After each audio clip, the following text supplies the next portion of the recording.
This video is sponsored by Delete Me. Spitfires and Messerschmitts are fighting a war at 20,000 feet. Meanwhile, a P-51 Mustang, sleek, fast, and already gasping for air, levels off at 12,000. Its single-stage Allison engine won't let it climb much higher. The pilot scans the empty sky. He was issued 4 Brownings and a camera. The camera gets more work. On paper, his Mustang should match anything the Luftwaffe flies. In the European sky, it can't even reach the fight. But somewhere in England, Rolls-Royce engineers are teaching the Mustang to breathe thin air, creating the long-range escort that will carry the war to Berlin. In 1940, the Royal Air Force was struggling to cover a vast sky with limited resources against an adversary that was always watching. Similarly, most of us live with a level of exposure we do not fully comprehend until it's used against us. Data brokers are legally permitted to harvest, aggregate, and sell personally identifiable information. This data creates detailed profiles that are sold on people search sites, increasing the risk of phishing, doxing, and impersonation. Here at Dark Skies, we assumed our personal info was safe. We were wrong. When we signed up for Delete Me, our initial privacy reports exposed a startling amount of personal data still circulating on the open web. Addresses from a decade ago and email accounts were listed in plain sight for anyone to purchase. Now think of Delete Me as the ultimate countermeasure. It's an entirely hands-free subscription service that removes personal information from hundreds of data broker sites. We submitted our details once, and their privacy team handled the complex opt-out process. Delete Me regularly shares comprehensive reports confirming the removal of those profiles. And because Delete Me continues to monitor and resubmit removal requests throughout the year, our information stays off these sites. Visit joindeleteme.com/darkskies and use promo code DARKSKIES for 20% off all consumer plans, or scan the QR code on screen.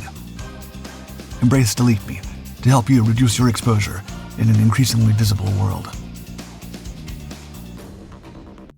In 1940, Britain's air war was stretched to the breaking point.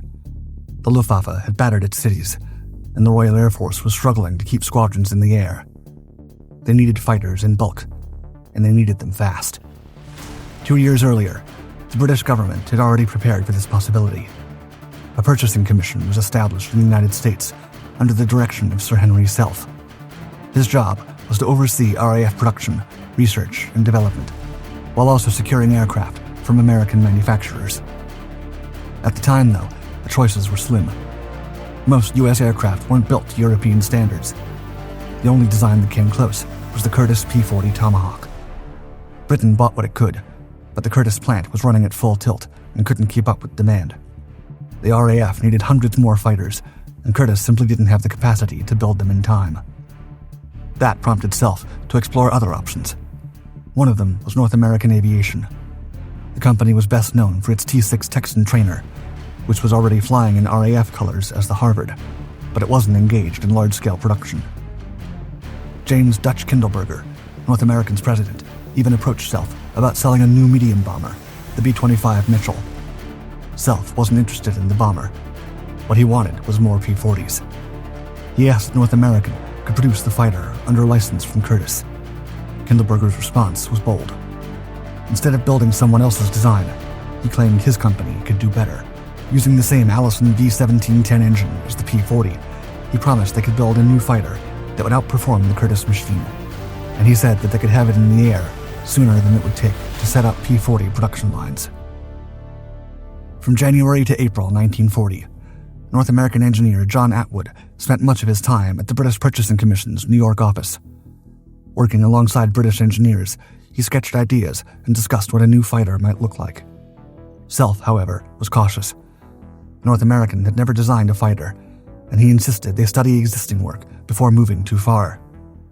At his urging, they bought Curtiss P-40 drawings and wind tunnel results for £56,000. The British outlined strict requirements: 4 303 Browning machine guns like the Tomahawk, a unit cost under $40,000, and deliveries by January 1941. The prototype looked suspiciously familiar.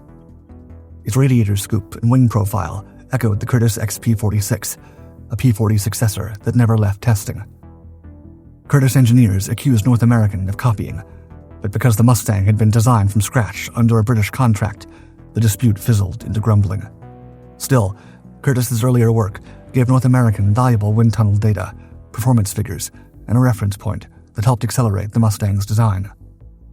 The British approved the NAA's detailed drawings on May 4, 1940, and on May 29th, the original letter of intent was replaced by a firm order for 320 aircraft.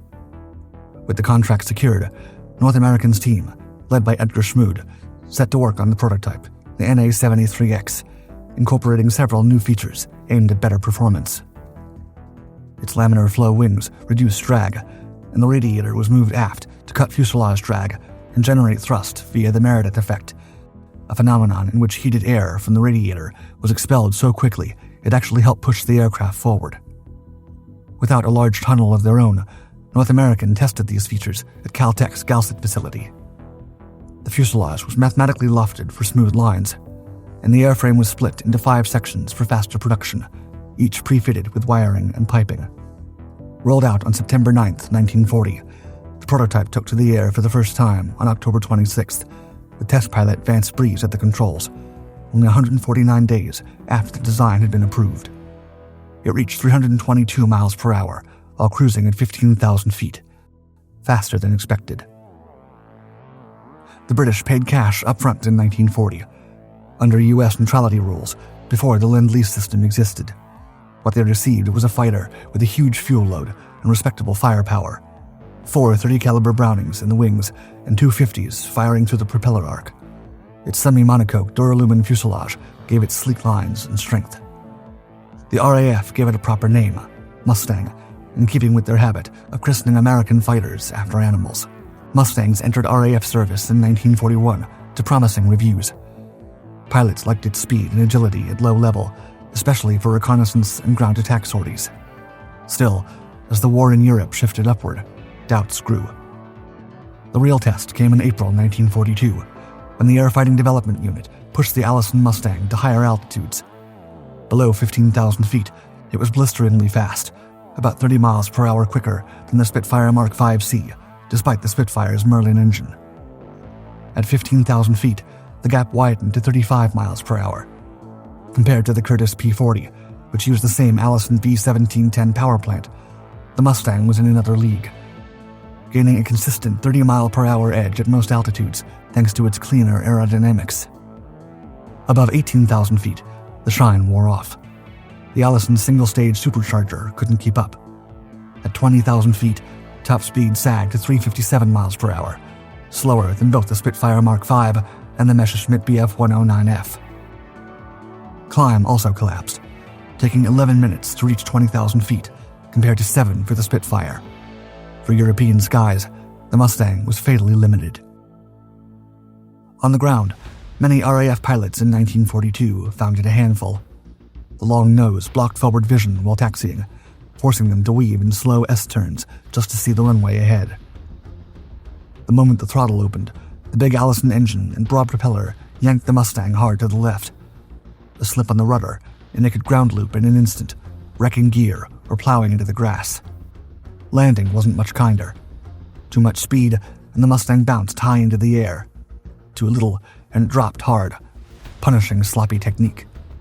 Accident records from 1942 and 43 reveal a trail of bent propellers, collapsed landing gear, and even entire airframes written off, all due to the Mustang's tendency to punish even the smallest mistake at the controls.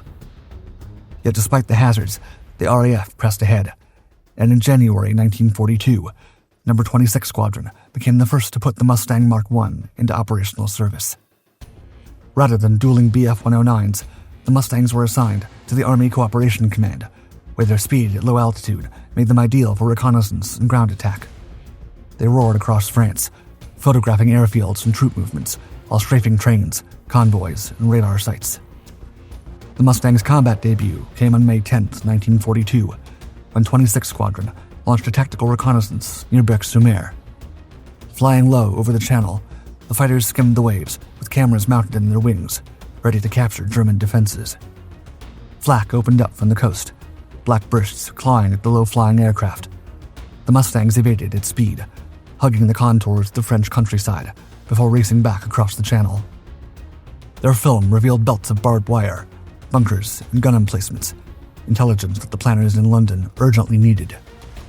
These early sorties proved the Mustang could survive deep into enemy territory, outrun interceptors, and slip through flak at treetop height.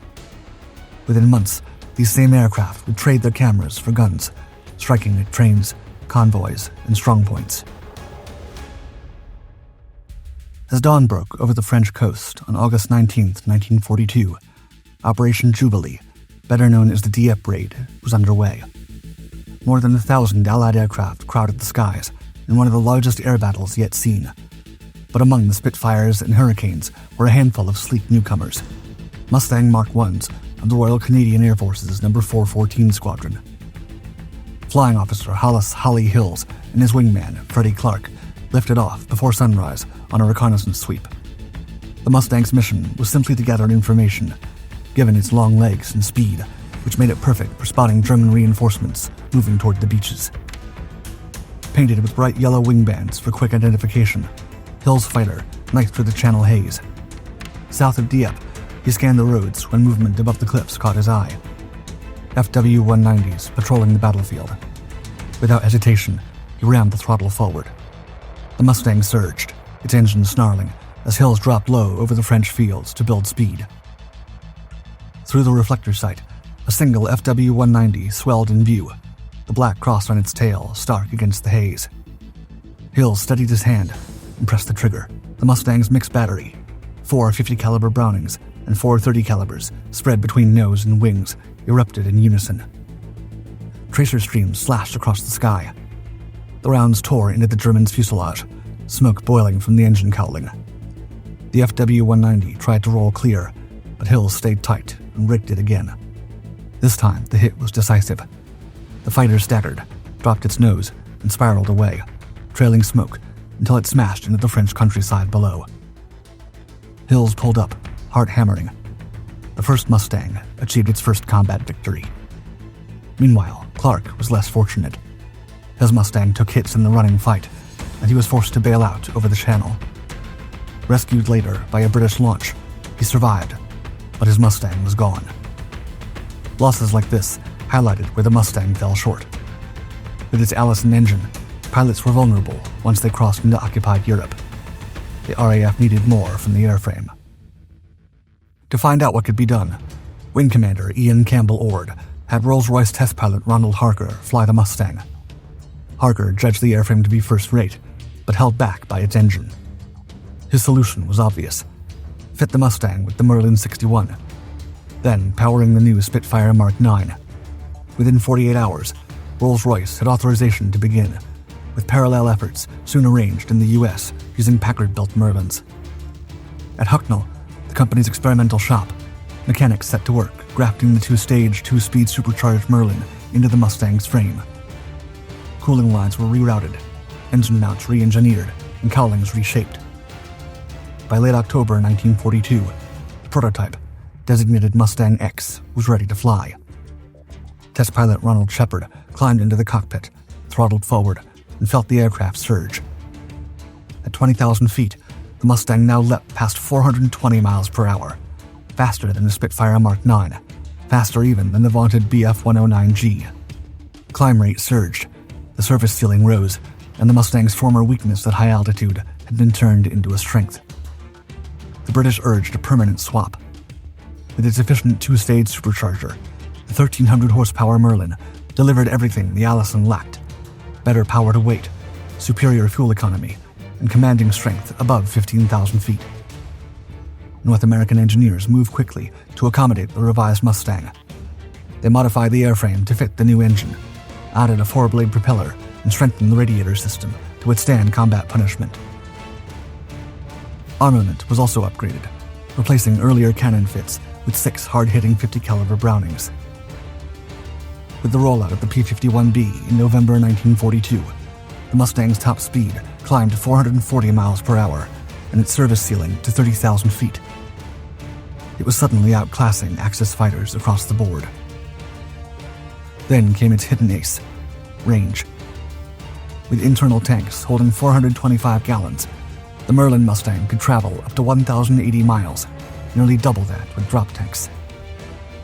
The U.S. Air Force ordered 2,200 P-51Bs almost immediately. In the early months of 1943, the 8th Air Force still clung to the belief that its flying fortresses could batter Germany into submission on their own. The B-17s and B-24s flew in tight boxes, bristling with guns, each formation meant to shield itself with interlocking fire. Initially, the numbers appeared to support the theory, showing loss rates under 2% through 1942. Yet, as the combined bomber offensive took shape after Casablanca, the missions pushed deeper into Germany. With every raid, the Luftwaffe shifted more fighters west. Resistance hardened, and the myth of the, quote, self-defending bomber began to unravel. The deep strikes against Schweinfurt and Regensburg drove the point home. On August 17, 1943, 60 bombers were lost. Less than 2 months later, on Black Thursday, another 77 failed to return. Burning fortresses limped home or fell in pieces across occupied Europe. Losses above 20% were not sustainable. Something had to change. The Americans tried everything. Gunship conversions like the YB-40 staggered under the extra weight and fell behind. The P-38 and P-47 had punch, but not the legs for Berlin. The raids needed a fighter that could stay with the bombers every mile of the way. That fighter was the Mustang. By early 1944, the transformation was complete. P-38s and P-47s still covered the bombers on the way out, but once the Mustangs arrived, they stayed to the end. At bomber altitudes, the Mustang outpaced the Luftwaffe's FW-190s and matched the best Bf-109s. The Bf-110 heavy fighters sent against the bombers became easy prey for the Mustang squadrons, forcing them out of daylight combat entirely. For the first time, Allied bombers flying deep into Germany could be escorted all the way to their targets. With the Little Friends, as B-17 crews called them, the 8th Air Force carried the fight deeper into Germany. The Luftwaffe began to take real losses. In December 1943, Colonel Donald Blakesley flew the Merlin-powered P-51 Mustang for the first time. He'd already seen combat in Spitfires with the Eagle squadrons and later in the P-47 Thunderbolt, but the Mustang was something different. It was lighter in the hand, quicker to respond, and seemingly built to go the distance. On January 1, 1944, Blakesley assumed command of the 4th Fighter Group. He pressed immediately for Mustangs to replace the group's P-47s. Headquarters attempted to slow him by warning that the unit could only have P-51s if it were combat ready within 24 hours. In response, he told his men, quote, "You'll learn how to fly them on the way to the target." He was one of the first U.S. commanders to push the Mustang into aggressive escort tactics, holding tight to the bombers until the Luftwaffe committed, then setting his squadrons loose to tear into the attackers. Blakesley's group flew the first P-51Bs with the old frame canopy, and he was blunt about the drawbacks. The heavy rails carved blind spots big enough to hide a Messerschmitt, a dangerous liability in a dogfight. Spotting an enemy even a half-second late could turn survival into a bailout. On March 6, 1944, the 8th Air Force dispatched more than 600 bombers against Berlin, the first daylight attack on the German capital. The Luftwaffe responded with roughly 800 fighters. From the cockpit of his P-51B, Blakesley held his group poised above the bomber boxes. Messerschmitts and Focke-Wulfs dove out at the sun in wave after wave, cutting in for slashing passes. Each time they lined up on the bombers, Mustangs fell on them in headlong dives, scattering the attacks in brutal dogfights. 69 bombers were lost, but the raid proved that daylight precision strikes could now reach Berlin and return. 12 days later, on March 18th, the 8th Air Force targeted aircraft factories around Augsburg and Munich with over 800 bombers. Once again, Blakesley led the 4th Fighter Group in escort. At high altitude, he caught sight of a gaggle of German fighters, 8 FW-190s angling in on the bombers. With Captain John Gentile sliding in on his wing, Blakesley pushed the nose down. The Mustangs tore into the formation, scattering it. 4 of the Focke-Wulfs broke into a line abreast dive, streaking for the deck. Diving hard, they split the formation and chased 2 of the Germans to treetop height. Blakesley closed to within 200 yards before hammering his target with 650 caliber Brownings. tracers stitched across the German's tail and fuselage. The canopy ripped loose, the engine burst into flames, and the stricken fighter cartwheeled into the earth. Gentile swung onto another and shot it down before the rest scattered for safety. In April 1944, the 4th Fighter Group became the first 8th Air Force unit to surpass 500 confirmed aerial victories. The Mustang was proving itself not just as an escort, but as the spearhead of Allied air power, racking up victories at a pace no other fighter could match. And while the 4th celebrated its milestone, another group and another leader were preparing to leave their mark.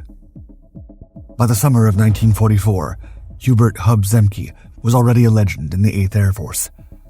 His 56th Fighter Group, the Wolfpack, had racked up scores in P-47 Thunderbolts, and his deputy, Dave Schilling, was being eyed for higher command.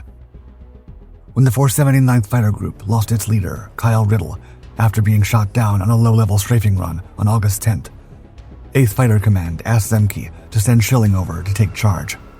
Instead, Zemke volunteered himself.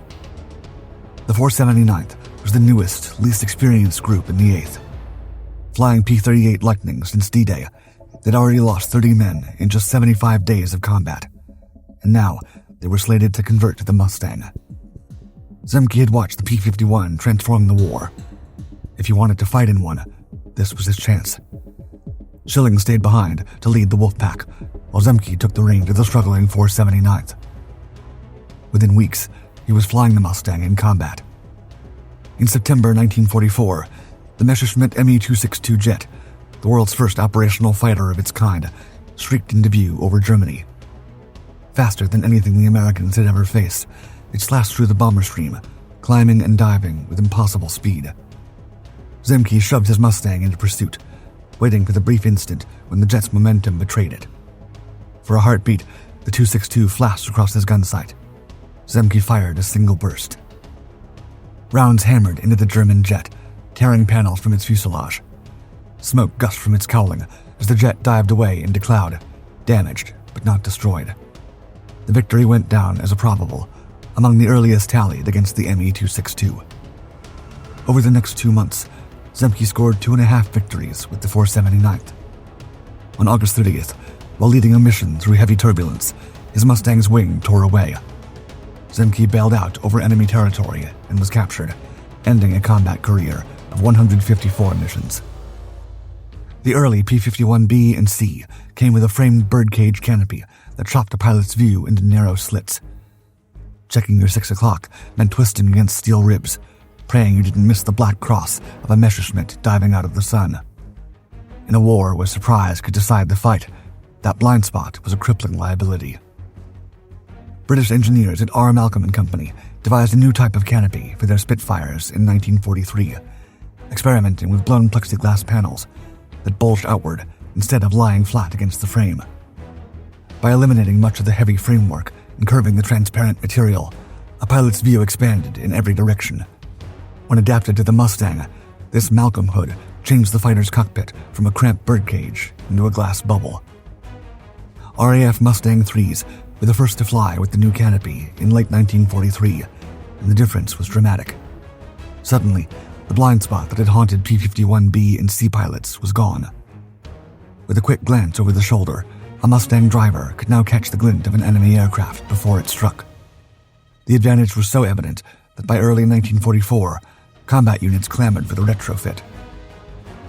Within months, American engineers further developed the idea, designing full teardrop canopies for the new-built P-51Ds, while P-47s and even P-38s received similar updates. Many American Mustang pilots who flew both versions preferred the modified cockpit, saying it finally let them spot enemy fighters sneaking in from behind. As such, Mustangs equipped with the Malcolm hood were widely regarded as superior to the original framed models. Clearer sightlines saved lives in combat, yet the real battle began once the P-51 Mustang's escort missions routinely stretched 7 or 8 hours. The hardest part was the isolation. In the cockpit, the pilot was everything at once: flyer, navigator, gunner, and guardian of his own survival. At 22,000 feet, with the world a distant curve below, the emptiness could be overwhelming. Escort duty also meant almost no radio chatter, just the occasional clipped call. In that silence, one Mustang veteran recalled, quote, "I had this terrible lonesome feeling with the earth way down there." That silence was deceptive because the cockpit was never quiet. The Merlin engine filled every second with its roar. Fuel management became a constant ritual. With 5 tanks to monitor, pilots drained the external drop tanks first, discarding them before combat. It gave their hands something to do, but only briefly. And then there was the cold. At such an altitude, the air outside plunged to minus 58 degrees Fahrenheit, and the Mustang's thin aluminum skin let it seep in. Heaters failed, flight suits stiffened with frost, and oxygen masks froze against skin. It wasn't uncommon for the cold to gnaw at fingers and feet until every movement felt like pain. Fatigue followed close behind. Hours of staring into the sky dulled concentration as eyes strained for specks of movement that might indicate enemy fighters. The monotony wore men almost as much as combat. As Bob Garlett said, quote, "More than the fatigue was the boredom of flying a long-range escort mission and not getting any action at all. Because you'd often wonder, what am I doing out here? Why don't we get a little excitement going?"